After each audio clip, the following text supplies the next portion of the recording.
प्रवेश इंग्लंड विरुद्धच्या आगामी 5 कसोटी सामन्याच्या मालिकेसाठी टीम इंडियाची घोषणा झाली असून युवा फलंदाज शुभमन गिलकडे कसोटी संघाचं नेतृत्व सोपविण्यात आलं आहे। रोहित शर्माच्या निवृत्तीनंतर आता गिल टीम इंडियाच्या नव्या पिढीचं नेतृत्व करणार आहे। इंग्लंड विरुद्धच्या कसोटी मालिकेसाठी भारतीय संघाची निवड झाली असता यावेळी सर्वात मोठा बदल म्हणजे कर्णधारपदी शुभमन गिलची नियुक्ती। वयाच्या 25व्या वर्षी गिल आता भारताचा चौथा सर्वात तरुण कसोटी कर्णधार ठरतो आहे। गिल सोबतच ऋषभ पंतला उपकर्णधारपद देण्यात आलं असून गंभीर अपघातानंतर पुनरागमन करणाऱ्या पंतसाठी ही एक मोठी जबाबदारी मानली जात आहे।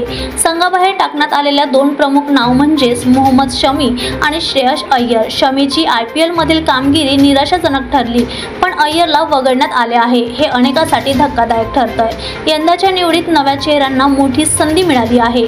साई सुदर्शन, ज्याने IPL 2025 मध्ये गुजरात टायटन्ससाठी सर्वाधिक धावा केल्या, त्याने प्रथमच कसोटी संघात प्रवेश मिळवला आहे, तर करुण नायरचं 7 वर्षांनंतर टीम इंडियात पुनरागमन झालं आहे। 2016 मध्ये त्रिशतक झळकावलेला हा फलंदाज देशांतर्गत क्रिकेटमधील सातत्यामुळे पुन्हा संघात आला आहे। पोलीस टाइम न्यूज साठी स्वप्नील धारगावीच रिपोर्ट।